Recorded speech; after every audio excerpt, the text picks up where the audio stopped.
This episode is brought to you by Cora tampons. Made from 100% certified organic cotton, every Cora product is made with pure and ethically sourced ingredients.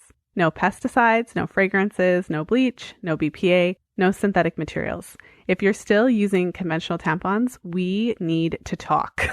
You don't even know what you're putting inside of your vagina. Head over to fertilityfriday.com/Cora today, and you'll receive your first month's supply free of charge.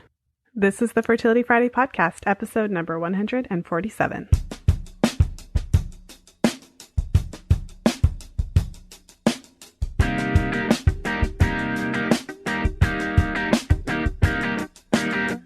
Welcome to the 147th episode of the Fertility Friday podcast. Thank you for joining me today. I'm Lisa from fertilityfriday.com, and this is your source for information about the fertility awareness method and all things fertility. Today, I'm bringing you a really special episode. It's an episode that I recorded a little while ago with one of my past clients. So in today's episode, we're getting a fertility awareness reality series session with my past client, Erica. And Erica was a member of my previous group program. And she shares her experience and some of the insights that she gleaned just from her time as part of the group. What was really interesting in Erica's case is her period actually went on hiatus, it took off on a holiday for about 6 months before we started our work in the group. And through our discussions in the group and through some of the changes that she made, her period actually returned midway through the group. And so she shares what was happening around that, and we get into a little bit about some of the struggles that she's been having with her cycle. And so if you would like an opportunity to be part of my next group program, I would like to invite you to jump on and apply. I've opened registration for the next group program. So we are going to be starting in August of 2017, end of August, beginning of September, and the date will be finalized within the coming weeks. And so if you want to make sure that you're part of the group, make sure to head over to fertilityfriday.com/group program, and you can go through the page, find out more information about the program itself, and click the apply button so that your spot is saved.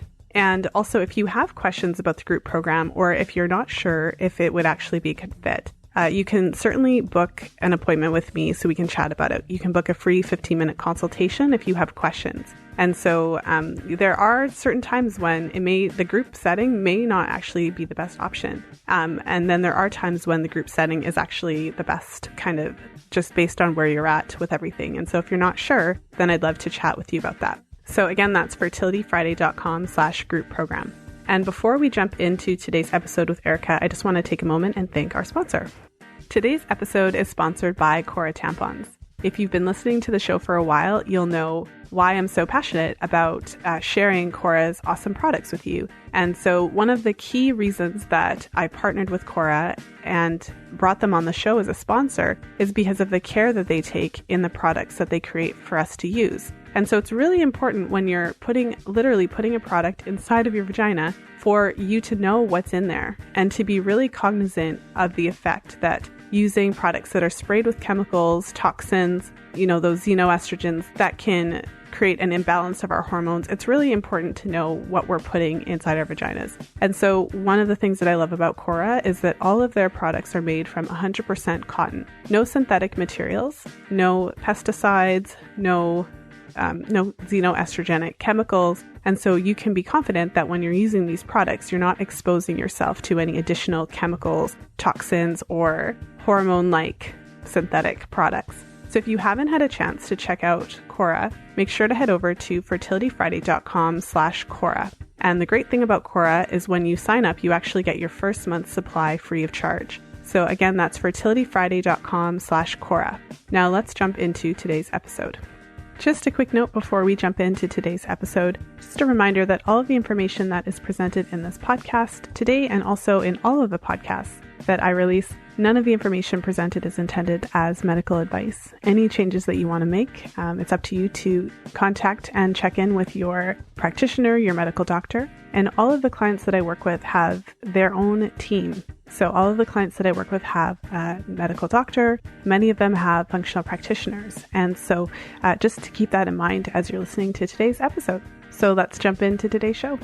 And today I'm very excited to welcome my guest, Erica, to the show. Erica was a member of my program that ran from January to March. And so Erica was gracious enough to come on the show and have a very public-private conversation to benefit all of the listeners. So thank you so much, Erica, for coming on the show.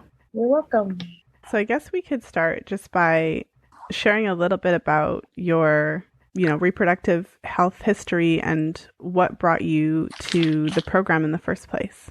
Okay, well, I feel like I had a pretty regular cycle for my whole life. And then when I got married and after a year or two was thinking about having children, nothing interesting was happening. And so then I was reading some books and like Taking Charge of Your Fertility. And then somehow or other, I found the podcast. And so I started listening to that and getting more interested in understanding fertility awareness more. And so now fast forward, I've been married 7 years. And I guess what I usually say is that we have never not tried to get pregnant, but I don't know if we've ever really tried. The more I learn about it, that maybe we were just absent-mindedly trying, I guess, so we weren't successful. So I wanted to be part of the program to learn more, to be more purposeful about it. But then the major thing I forgot is that I also haven't had the cycle for like 6 months when we started the program. It was more like, I don't know, 5, but it was still a lot. Mm-hmm.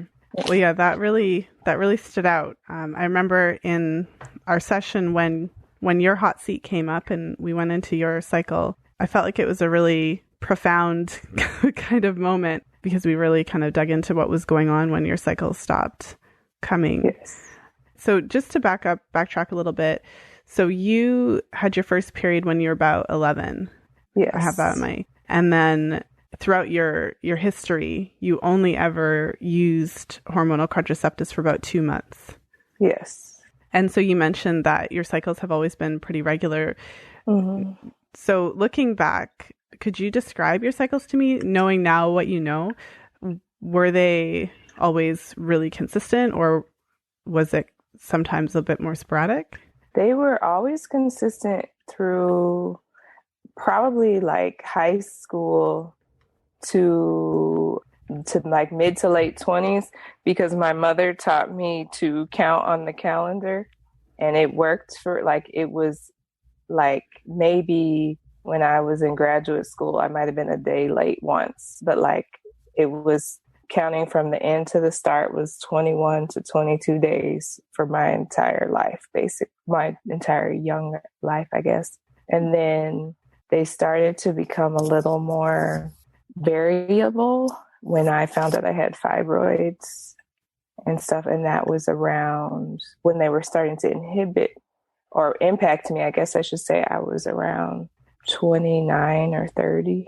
And then my cycles would be like 17 days between or 30. And so then they were kind of all over the place. Okay. So then that's been going on for like 5 years. Okay. So then over the past 5 years, then your cycles have been more like just less inconsistent, or sorry, yes. less consistent. Yes. Yes. They'll be short, and then so I might have one like twice in a month, and then then skip a month on the next cycle. So it might be like 17 days, then 45, then 19, then be like, yeah, I had like a 28 range one, and then there'll be 50 days or something. Well, and you have been cycling for all these years. So during those times when you're having 17 days, would you say that your bleeding is typical? So it's a real period? It tends to be a little lighter. And then the one after it will seem like it's heavier. Well, I just wonder because then is it really a period, or is it possibly anovulatory bleeding? Would be if it's 17 days or 16 days. Yeah. So one of the benefits of having years and years of cycling under your belt is that you really get a sense of what your real period is like. And so if you experience what you think is your period, but the bleeding is quite a bit lighter and it's quite a bit shorter, even in terms of length, then it's possible that that's not your period. Possible that you didn't really ovulate and that you're having an unovulatory bleed. Okay. No, that makes sense, because it's usually, I can tell when it's going to be a short one. Like, I'll be like, that was random or off. And then I'll have other symptoms. Like, sometimes I'll have like hot flashes and be like, I think my hormones are out of whack. And then, like a week or two later, then I'll be starting, I guess, to bleed again, but it'll seem more like a real, like clots and stuff. Like, I don't know what happened a couple weeks ago, but everything didn't happen that was supposed to happen. Oh, okay. And then for those later periods, how many days do they usually last? They can be really short, like 3 days, or they can be like 6 or 7, but it will be never more like when I was using a tampon, it wouldn't ever make it to a tampon level day. Like, okay, so it's kind of spotting, it sounds like. Yeah. Mm-hmm. Okay, so what you're describing to me, it sounds like anovulatory spotting. And so it would make a lot of sense to me if you experience those 3 days of, say, really light spotting, and then 2 weeks later had a real period. It's possible that that could even be bleeding related to ovulation in those cases. Okay. And sometimes it is heavier than that, but it's lighter than typical generally. All the time. Yeah. Well, now that you're charting, so one of the challenges that, for the listeners' benefit, one of the challenges that you had in the group was that you hadn't had your cycle since the last time you had an actual period, you said, was the end of August.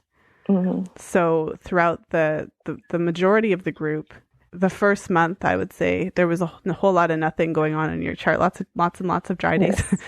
And what's interesting, what I find really interesting is that we really did end up having like a really good heart to heart, really exploring what was going on around that time. So Erica, do you want to talk a little bit about that? I feel like that would be helpful for the listeners. I'm not sure if you want to, but if you want to, basically, I'll just lead into it and, then you could share a little bit. But the last time you had your period was the end of August. So maybe you could share what was going on right around that time. Well, I work in a school. Is my full-time job, and I also do counseling part-time. And so in August, we go back to school. And every summer, I try really hard, I guess, build up my clientele in my part-time to make that my full-time and to transition to not doing both. So this summer, I did a good job of doing that. So I was going to work from 8 to 3 every day. And then I was being at the office from like 3:30 to 6 or 7 every night, Monday through Friday. And the schoolwork was really hectic, and juggling that amount of clients and the afternoons was really hectic. So I think I was just under a lot of stress. And also with going back, a combination of things like just stress, and then not having time to make dinner or having energy, and not being able to work out, like stuff that I can do easily in the summer, or easily if I was only doing one or the other, or a lighter load. And so part of my job is I have to do a lot of meetings. And so I had meetings every Friday until like mid-December. So I had to do paperwork at home after I was getting home at 7 or 8. So it was just a lot. And before we talked about it, like in hindsight, I was like, that was like the craziest semester of my life. But I was just doing it every day. And so I don't think I knew it was a lot, but I didn't necessarily think of possible impacts until we had our conversation a couple of weeks ago. And then I was like, wow, maybe that has a lot to do with things. Well, yeah, I find that, when you're in it, it's like anything else. You're in the middle of a marathon, you're running, so you're not really looking at the situation objectively, but there's nothing like describing your stressors in a group of women who kind of reflect back to you like, holy cow, how have you been doing all this stuff? I guess just to summarize, in the end of August, that was this transition period for you where you were going back into a 2-job scenario where you're essentially working about 6 to 7 days a week. And then your period went on a holiday, but your period actually returned last week. Is that right? Yes. Yeah. After all that time. So I have your chart up here, and maybe we should go through some of the charting questions that you have. You had said that you had some questions about your period because you hadn't had your period throughout the group. So maybe we could start there. One of my questions was how to chart the bleeding days, and if it's spotting versus bleeding, is it always the red stamp? And then the other things underneath, like sensation, mucus, and times per day, how to do, if those are necessary or not necessary. Okay, yeah, that's a good question. So whenever you have any type of bleeding, you would use a red dot. So even if it's bleeding, that's obviously not your period, just so that we know that there was bleeding on that day. So then the way that you put it down, light, medium, heavy, light, very light. The only thing I would add is that with the method, depending on what you use to catch your period. So for example, on your light and very light days, you can check for mucus like you would on any other day. I see that you did that here on day 7. Yeah. And so on those light and very light days, when you're able to check for mucus, then what you would do is check like you would on any other day and then write in the notations for like if it was dry or whatever, like just exactly like what you did here. And then you would just put down how many times you saw it. But you don't put how many times you had your period, because that... Yeah. Yeah. So on the days that are moderate or heavy, then you just don't put anything. Okay. And the other question I had is, it might be weird to me right now, but if in the morning it seems like spotting and then later it's heavy in the middle of the day, is it like the same similar to the mucus, that whatever is the most fertile sign, and is it whatever is the heaviest in bleeding, or is it what seems like more percentage of the day? I would put down what you had a sense, so kind of your sense of the overall day, erring on the side of the heavier. So sometimes when your period starts, it can start a little bit on the light side, but then the flow comes in. Mm-hmm. And so I would put down whatever the flow was like, if the flow was heavy or moderate or something like that. Okay. And so on these light days at the beginning of your period, maybe you wrote a note actually. Were they light but flow, or were they more like spotting? They were light and flow, I would say. Because I had the end of the last cycle, I had some spotting, but it was more like I went through, I changed the pad a couple times on the first 2 days. But that was something, when you were talking about my periods traditionally, this one seems different, which I know a lot of stuff happened beforehand. But normally I have it might have a day of spotting, then a medium day. The second day is always the heaviest, and then second and third might be heaviest, and then I'm about a 4 or 5 day, and then it's done. And so was because at first I was like, maybe this isn't even real, because I had 2 light days together, and then it's transitioned to be more like typical. Mm-hmm. So, well, and you're doing a few different things. I know you noted down there that you're doing acupuncture and things like that. So yeah. And so you did have a little bit of spotting towards the end of this is the end of your period, or this is the end of your previous cycle here? Yeah. Mm-hmm. And it's interesting because your temperature went down. Yeah. I'm like, I don't know. Well, your temperature went down towards the end of your cycle, and that corresponds fairly consistently with the spotting that you had. Yeah, okay. So you had spotting on this day? It's 6B. B for brown? Let me see. I guess that means yes. I'm going to double check on and that's one of the things that now I know how to. So would you suggest putting spotting like in the notes? Yeah, you could do that. I mean, you could, so I would put a red dot and then you'd still put smooth at 6B just so that you know that it was bleeding on that day, and then you could just put down spotting. So you had your peak day here. What that says to me, though, is your body's really struggling to maintain your endometrial lining. So it's not a huge surprise considering that you have just come off of about 6 months of not having a period. It's not entirely surprising that the first period would be struggling a little bit in terms of your hormone production. So it's something to watch. It's definitely something that you're going to want to kind of work towards supporting your hormone production.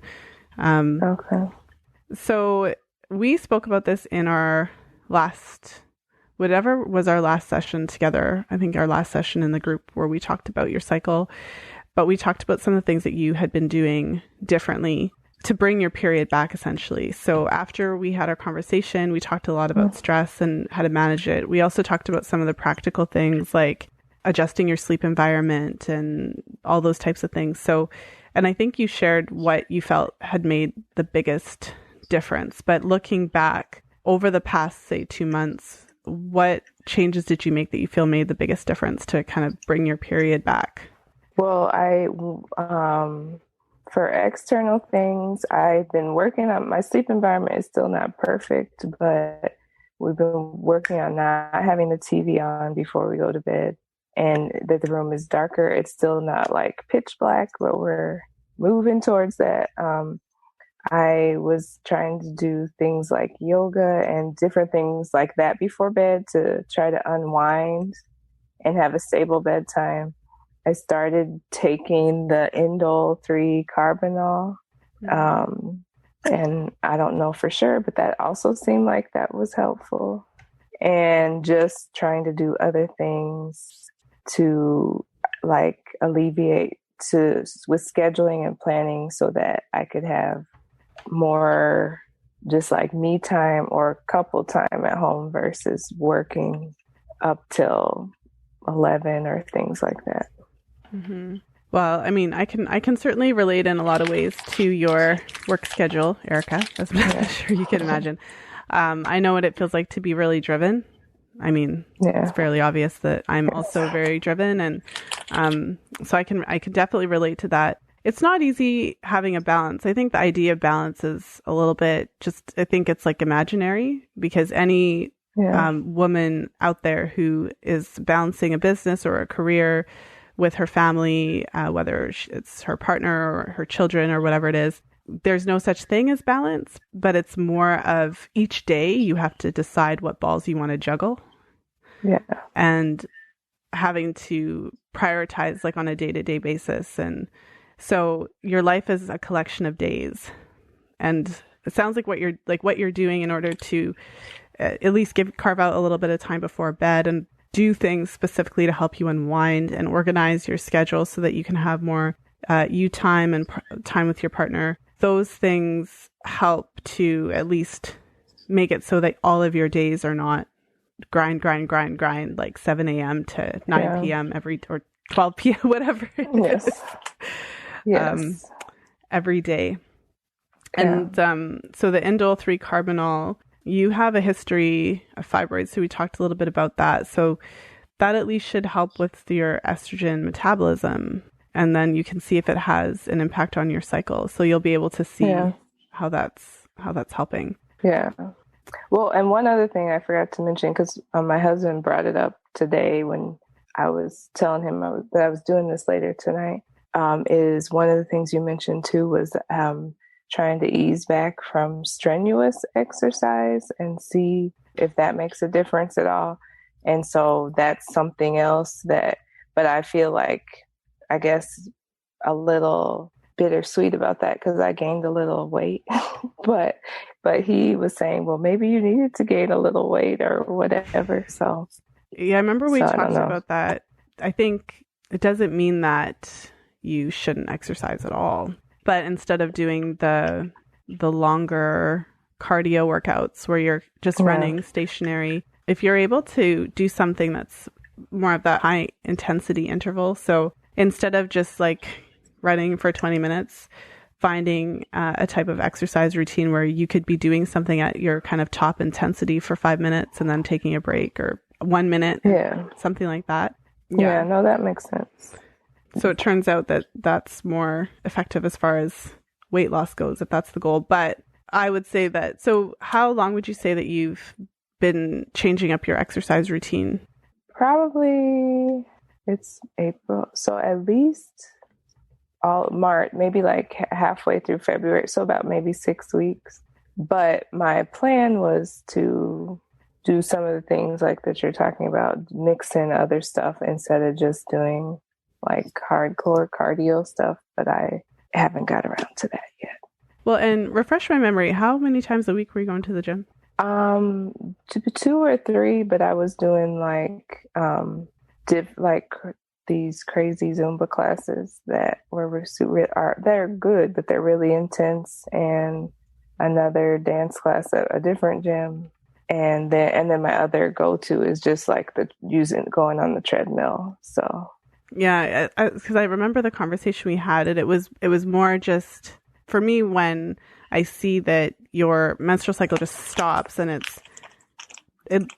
there's this kind of clear relationship to stress. I think about, okay, what are all the things that are stressing your body out to the max? And let's see if we can remove some of those things and just see how your cycle reacts. And then at least we have an idea. So I would say it is bittersweet, just like you said, because you made these certain changes and you switched up a few things, but your cycle did actually come back. Yeah. So we know we're on the right track. Now it's more of tweaking. Yeah. So I'm not mad about it or anything. Like, I see the benefit, but I'm like, I would like to be like 5 pounds less, but I'll be okay if it doesn't. Well, we can talk more about that because I want to check in about diet as well. So I just have your form here just to see if there's anything that we should talk a little bit about. Did you want to talk about any of the charting aspects? So when we first started doing the group, you weren't having a whole lot of mucus. It was all dry days. And then finally, towards the end of the group, we actually started seeing mucus. And so let's talk a little bit about that. And if you have any questions around mucus observations, things like that. I have one that's related, but it's semi-off, is the temperatures. Like, I know you said something like you're supposed to have 5 hours of sleep, uninterrupted sleep or something like that for posting a temperature.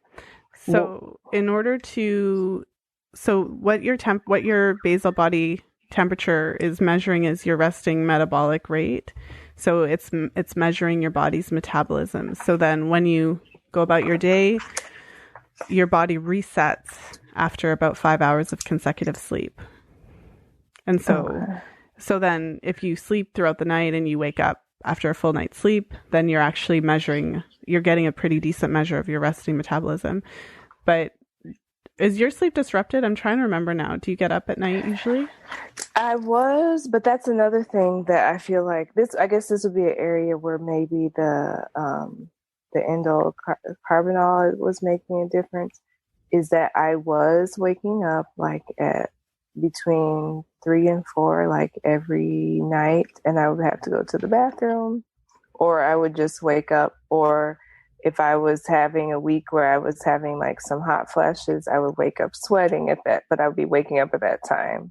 But more so recently, I haven't been, but the past week, one day, I don't know if my husband if he did something that woke me up, but one day I woke up like at 3:30. And so then I'm like, do I take my temperature now? Because I know I won't have 5 hours of sleep because I have to get up before that. And then another day we were out late. And so I was like drinking water or juice or something. And I like later than normal. And so I really had to go to the bathroom. But besides that, I've been sleeping better and not waking up until maybe 5 minutes before my alarm.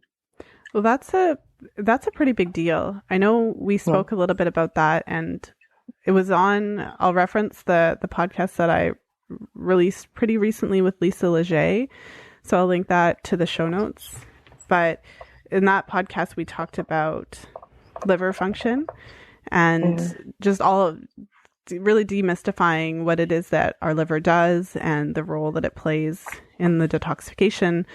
We often think of the liver as detoxifying exogenous hormones, but hormones like outside of ourselves. So, I talk about xenoestrogens a lot, but we often don't think about the role that our liver plays in breaking down our own hormones, so our own estrogens and progesterone.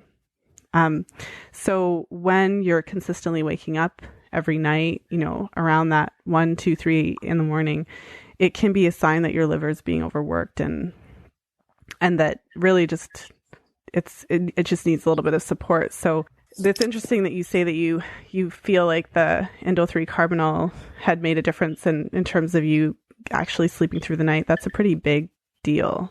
Yeah. Especially if you've been consistently, like how, just looking back, would you say, like, how long was this going on? Like, was it just so normal that it's been happening for the past? Probably, like, it was part of, I think it was maybe not the entire time of the time I wasn't on my cycle, but I think it was one of those things that was in that new normal of not bleeding and waking up and having other side effects and stuff during that time period. Okay, that's really interesting. So when you're not ovulating, you are by definition in an estrogen dominant state because you don't produce that progesterone unless you ovulate. Okay. So then, right, like it's just how it is, the way that our body works. And the hormones are produced in our estrogen or in our ovaries. So unless you ovulate, you're not producing any progesterone. So that's really interesting. So I think that's a really good and important sign that's at least doing something. So kind of stick with it. And yes. And especially because when you do have fibroids, like estrogen grows them, and so it's having fibroids in and of itself is a sign that your body may be struggling to break down estrogen. So, but in terms of your question about temperature, so what I would say is, especially now that your sleep patterns are more stabilized, I would say that if it's a one-off, it's not that big of a deal. So if you wake up at 3:30 because your husband is, I don't know, rolling around or whatever, going to the bathroom, then I would just, take your temperature in the morning as usual and make a note of it on your chart. Okay. So, because then it's maybe one temperature randomly every now and then that might be affected, but it's not an every night type of thing. And then your other question, I would say same thing. So everyone has one-offs, and temperature is one of those things that is unfortunately variable for these types of situations. So, I would say, overall not that big of an issue. Okay. And then a question about the mucus is, I feel like I know what I'm doing when I'm marking it on the stamp, and then I'll get the little error message like, you can't do this color on this day, or you can't do this color with this sensation or whatever. And so I think I have a little trouble distinguishing between a purple, like a lavender, and a dark purple, because like I had some. So purple is only for peak type mucus. Yeah, from what I see, it looks like you have a handle on it, and the app's throwing you off. So we use the dark purple for peak mucus, and so clear, stretchy, or slippery. And then we use the light purple sticker for non-peak. And so that's basically anything that is not peak. So it looks like you're doing it. I think with the app, it's really particular. And so on a day that you have peak mucus, it doesn't want to allow you to say that you had a smooth sensation. What I think is really just overall important is for you to know the significance of what it means. So sometimes you might just have a little bit of peak mucus. So even on this day, you had a little bit of clear but also cloudy mucus one time. So I can recognize that when you wipe that day, it may not have been lubricative, a sensation, but as long as you know that that is a day of, peak fertility. And I see that you were having sex on all the right days. So that's one thing. Yeah. Because I think we spoke a little bit about that too, just timing it. So that was something that, were you doing that on purpose? No, that was just, I think I should say at the beginning of that cycle, because that was a really long cycle. So not at the beginning, obviously, but towards the end when I noticed the fertile quality mucus days, then I would be more likely to be like initiate or whatever. But I guess we're just kind of sporadic anyway. Well, yeah, I just want to make sure that we touch on that to know the days. But so what I see here, so your luteal phase, so assuming that this peak day, assuming that is around ovulation, then your luteal phase is about 10 days, give or take. The temperatures were super low, which indicates to me that your progesterone level, like your progesterone was really struggling, your production. Okay. So even if you did conceive, it's unlikely that you would be able to carry as long as your luteal phase is short and as long as we're seeing the spotting here. Yeah. Let's talk a little bit about diet and how that's been going. So I know we spoke a little bit about that in our session together, but I don't know how much we went into it. Can't remember for sure, but which this is another change too. I was trying in March to really start off the month and not be really good about not doing sugar, because it's one of those things for me that I can be completely sugar free, and then I can smell like Auntie Anne's or something at the mall and then fall off the wagon and stuff like that. So I did pretty good in March of not doing that. And so, but that's one of the things I noticed that can kind of make me waver is if I am having something sweet every day. So when you're having something sweet every day, what do you notice? That I feel like I crave more sweet things and I tend to snack more.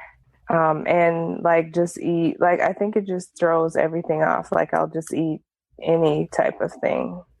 Oh, okay. So kind of it's like the slippery slope that leads you, so diet wise. Yeah. So if I had the Starbucks in the morning, then I'll probably be for a snack, have potato chips, which is something I wouldn't normally have. And then eat cereal or something for dinner instead of, so I think it throws off everything for me. Oh. And then it makes me more likely to want more sugar later. Okay. So, cause I used to be pretty strict, even eating low glycemic fruits and stuff, because if I even in the summer, if I have too much pineapple or mango, then I'm really want sweet things. So do you think that so it's hard to really answer this question because we only really have this most recent cycle to go off of, but do you feel like it makes a difference in your cycles? I don't know.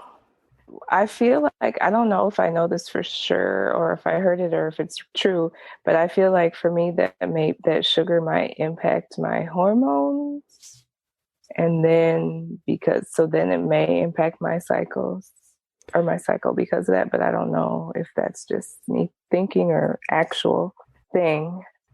Well, sugar does affect your hormones. I mean, when you eat sugar, your body has to contend with it. So your body has to get it out of your bloodstream. It's a pretty big deal. So when you eat, especially unopposed kind of carbohydrates or refined sugars, just so something sweet by itself. So you have 6 mangoes just by themselves. So, or insert other carbohydrate. But it raises your blood sugar, spikes your insulin, and over time, those insulin spikes can increase your stress, like increase your cortisol, and that throws off a lot of other things. So especially, I feel like at this point, we're in a bit of a delicate hormonal situation. If we want to encourage your cycles to come regularly, then there's a few different things that we would want to focus on to help your body. So basically, you can think of sugar as another stressor. So going back to that lovely picture of the camel that I showed in the group.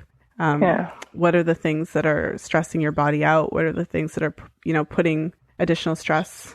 So we kind of want to take those things out of your body's way to let it do what it needs to do. So sugar is an additional stress on it, just as potentially the exercise routines are, or just like sleeping and having the TV on. So having the light interrupting your hormone cycles at night. So, I remember we did speak about this, and it's more stress on you because then it means that you have to figure out how to, where you're going to find the time to cook these meals and all that kind of stuff. So, but at the end of the day, we all have to eat.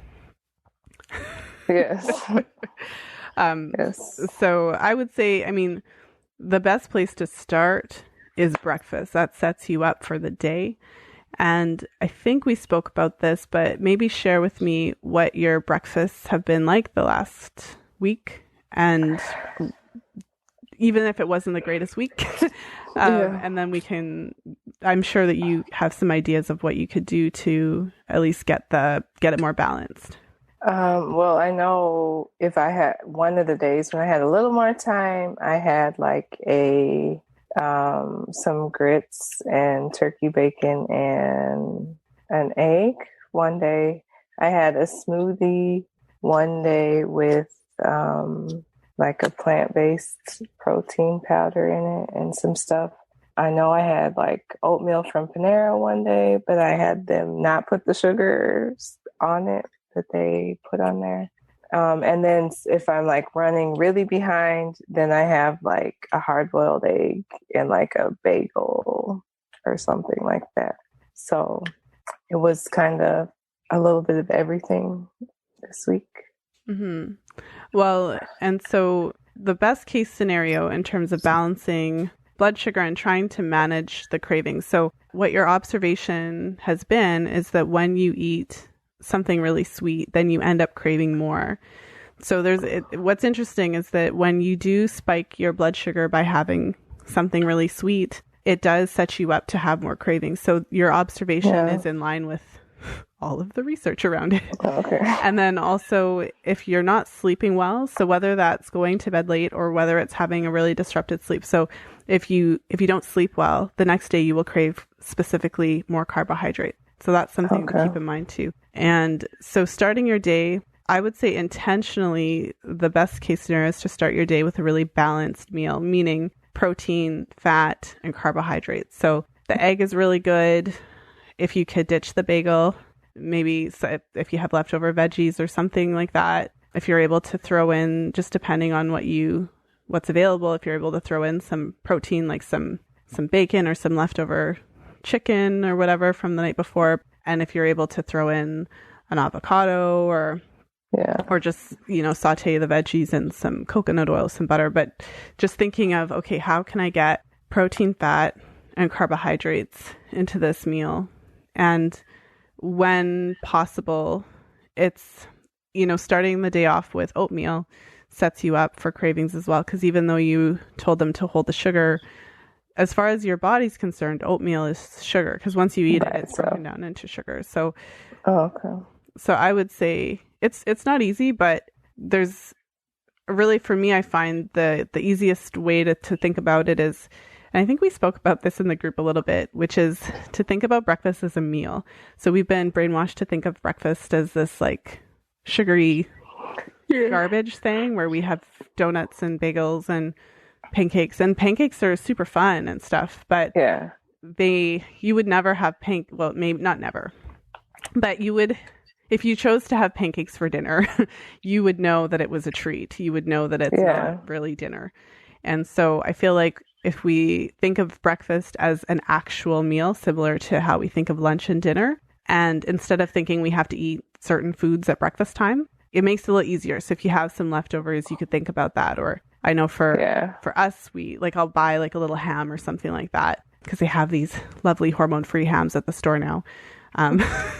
But something like that. And then I, cut a little piece off, have it with some eggs and some leftover veggies or something like that. And like a piece of fruit. Just thinking of breakfast differently. And I know for some, it's helpful to do like a bone broth, because if that's a thing for you, if you ever make broth or something like that, then you can throw in whatever leftover. So it doesn't have, I guess what I'm trying to say is it doesn't have to be a big production. Yeah. It's more just of a shift of thinking of that meal differently. Yeah. I think I just need to, because I do remember when we talked about that, I think I need to put it more into practice, because I do like scramble type things, and that would be easy enough with leftovers and the egg, and to have it be more layered and still be filling and all that good stuff. So I think I just need to shift my perspective, so to speak. So I think it's possible though. Well, and a question for you. I mean, do you find that you feel hungry throughout the day? Yes, depending on if the smoothies, I don't, because that the recipe is supposed to sustain you or whatever. So I don't on those days. The oatmeal, I'm like, it's supposed to last longer. It feels like it should be, but no, it never does.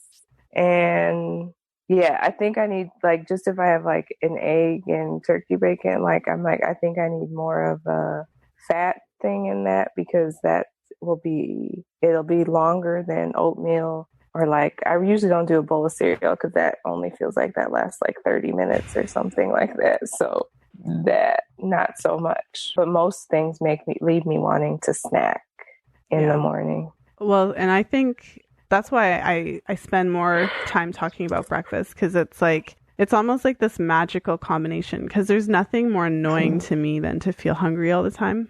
Yeah. I mean, I can eat. I have no problem eating, but healthy appetite I always have. And so, but there's nothing that's more frustrating to me than spending the day feeling really hungry.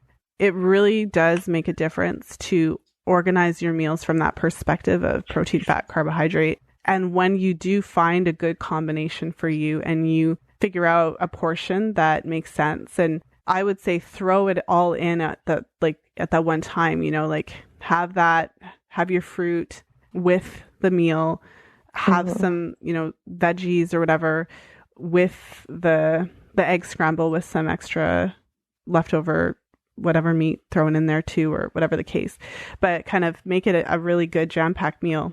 And I think that what you'll find is that when you're able to do that, it does sustain you. And it depends on if you drink tea in the morning or something like that, you can even throw in a little teaspoon of coconut oil into your tea, and just to get a little extra fat. But combining all those things together, what you'll find is that it sustains you for the day, where you're less likely to snack. And then I would encourage you to think about what you're going to snack on. So, having those snacks available to you, where if you are having some fruit, that you have maybe some nuts or something like that with it, so that it kind of balances it. So every meal you want to think protein, fat, carbohydrates, and minimizing to the best of your ability the unopposed carbohydrates that you're consuming. Yeah. Yeah, because that is a supportive of hormone production, and it's also really important that you're eating enough healthy fats, healthy saturated fats, so that you can to support your hormone production as well. Yeah, I think for me the big thing is planning ahead, period, in all areas, and that will help me out a lot, because I can follow a routine. I guess the starting part is the hard part for me, but once I get going, then I usually do pretty good. Yeah, well, it's not easy. It's definitely not easy. And that's the beginning of where we want to look, especially because we can see that your progesterone production is low. I mean, if you wanted to have confirmation of that, you can, depending on your doctor, your practitioner, you could always have them test you for that. Yeah. You'd have to rely on your temperatures a little bit. So the combination of temperature and your peak day to have them test at the right time. But I don't even know that you need a test to confirm it, because you can see the temperature drops, and then you can see the cycle itself, the luteal phase. So I feel like that's a confirmation. But if you want to have the actual numbers to kind of see where you're starting with, just to be on the safe side, I know I talk about thyroid a lot, but you may just have you had that screened? Is that something that's been done? I not officially. I had. Well, I guess technically I have, but for after listening to the podcast with the different about what things you should have tests or what different things should be tested, she did the T3, T4, and something else. When did she do that? In November of last year. And so the only one of them was low. I can't remember off the top of my head which one, but it wasn't dramatic. After all the blood tests she did, the only thing she recommended for me was to take vitamin D3. And so she didn't necessarily say anything about the and you thyroid. Didn't send that to me. I think I did, but I'm not sure. It would have been a while ago if I did. Yeah, I'm not sure if I have it, but so that's just to screen that out, just to make sure everything's going on well, especially just from how low the temperature. But I think the temperatures are low there because of low progesterone, to be honest. Yeah. So, well, do you think my temperatures right now are higher than typical for the start of a cycle, or? Well, so during your period, your temperatures typically are a bit more erratic. So you can expect if your temperatures are going to kind of be all over the place, that's when they would be. So at this point, I would have to wait until what they look like afterwards. Okay. So it's a lot of information to take in. Do you have any kind of final questions before we end today's session? No, I think you gave me a lot of information and answered all the questions I had coming in. So, yeah. Yeah. How do you feel about everything? I feel good. I feel like I learned a lot. I feel still slightly like I guess I don't, when it comes to the charting per se, I feel like I have a pretty good hands on that. But there's a lot of things that I think that you're helpful with as far as interpreting, because I'm like, I can look at it and it doesn't, but I know you didn't like train us to diagnose ourselves, so to speak. So, but I know how to use it, and I know how to see basic patterns and be like, that's interesting. So I think it's helpful to have your input for what it could mean on a bigger level. But I think it's encouraging to have, and I'm one of those people who likes to have stuff to do. So it's encouraging to have something to do, but also like on a basic level, like even thinking about the food, like I'm sure I'll feel better. I'll have better energy. I won't be eating random stuff. So things to do that are, I think basically everything you gave me to do will have a positive outcome, even if it's not a baby, it'll be a positive outcome overall. So, yeah. Well, I would say that I've seen a lot of incredible shifts in terms of the chart. So I guess the thought I want to leave you with is that it is possible in a case like yours where we're seeing some significant challenges. It's something that does take time, and not just like time just by itself, but time with a kind of a specific plan of action. Yeah. So, but I want you to know that, like I see a lot of potential. I guess what I'm trying to say is that I've seen the pattern shifts. So with dietary and lifestyle changes, it's not immediate. You're not going to make a change in your diet and your cycle is going to turn completely around that month. But over the course of a few months, you would be really surprised to see the shifts that you do make. So I just want to leave you with that. But it's really hard to do it by yourself. Yeah. And so for the listeners then, what final words would you want to leave them with? I would say that it's a pleasure to work with you, Lisa. I think you have a wealth of knowledge and that anyone could benefit from doing the group program or individual, or just like you learn a lot from the podcast, but it's kind of like reading a book that you can be like, oh, I should try that. And then you get into that whole camel's back scenario where you're trying something new every Friday, or you can work with you and get more specific to what's going on in your life or your reproductive health and stuff like that. So I think regardless of where anyone would be on the spectrum, it could be beneficial to take a closer look because it's about your health at the end of it all. And so I feel like I've gained a lot from my experience with you. Oh, thank you, Erica. Well, it's my pleasure working with you too. You are an amazing woman and you're doing so much. Like I said, I really resonate with that drive that you have. Just don't let it kill you. I'm going to rein things back in. Yeah, because I'm right there with you. But I have women in my life that are wiser than me that help to rein me in and remind me that I'm only human. Yeah. And so even though I have this big drive and these big dreams, I still have to sleep. Yeah. And I still have to take care of myself, still have to eat well. Yeah. So, yeah. Yes. But thank you so much for being here, Erica. It was a pleasure. Thank you. Thank you for listening. I hope that you enjoyed today's interview with Erica. If you did enjoy today's show, I would love it if you would share it with a friend. So you can actually, if you know somebody who could benefit from this episode, you can jump into your app, your iTunes app, and actually share right from there. And you can also find the show notes page at fertilityfriday.com/147. So if you want to jump over to the show notes page and leave a comment, you can do it there. I hope that you enjoyed today's episode with Erica. It was really a great opportunity to have the chance to chat with her and to really go through her charts and her cycle and some of the contributing factors to some of the challenges that she's been facing. And I just want to thank Erica for coming on the show and sharing her experience. As I've mentioned a number of times, all of these reality type episodes where I'm interviewing, a real woman and she's sharing her story, it's always the same comments that I get from these women, which is that I really wanted to come on the show and share my story, because if hearing about my experience could help even one woman, then it would all be worth it. So I just want to thank Erica for coming on the show. And of course, a reminder that all of my clients have practitioners that they work with.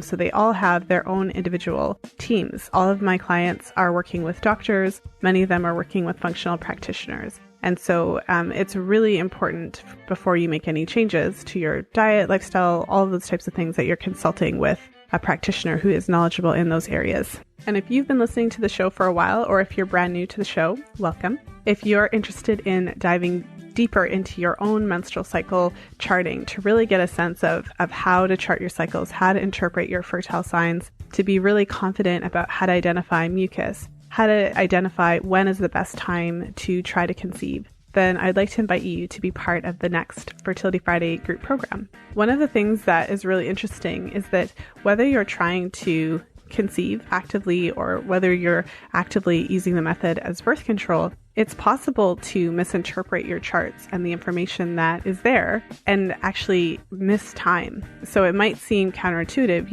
if you're trying to conceive, how could the mistiming really make an impact? But it's something that I've seen. And so one of the things that we talk about in the groups is how to really gain that confidence in identifying ovulation. So how to know what is the best time to have sex when you're trying to conceive, and how to really confidently identify if you've ovulated, and going through some of those challenges that can make the timing part of it go a little bit haywire. And I think one of the biggest challenges in that respect is really overcoming the programming that we've had over the years, the programming that our ovulation is going to happen on a certain day every cycle, and it's always going to happen at the same time, and shifting that to really starting to appreciate how to observe your chart and how to become aware of your body. So instead of trying to predict what's happening in your cycle, really trying to learn how to interpret what's actually happening and really learn to understand, identify, and trust what your body is telling you.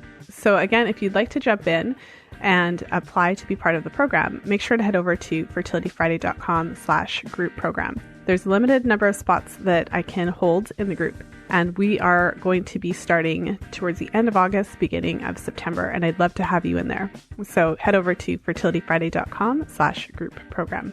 So I just want to thank you for hanging out with me today. I really appreciate you spending time with me. There are thousands of podcasts that you could be listening to, but you are spending time with me today listening to the Fertility Friday podcast. So I really appreciate your support. And it's thanks to you that the show has reached so many women. It's because of all of you out there sharing the show and talking about it with your friends. I can't tell you how many women I've connected with in some way, and they say, oh, my friend shared this with me. Oh, my Vigo therapist shared your podcast with me. My mom was telling me about this podcast, and that's how I found you. So all of you out there sharing information about the show, you're really, I really appreciate it. And it's because of you that I keep podcasting and that I'm here every week with more awesome interviews with you. So thank you so much. And as always, until next time, be well and happy charting.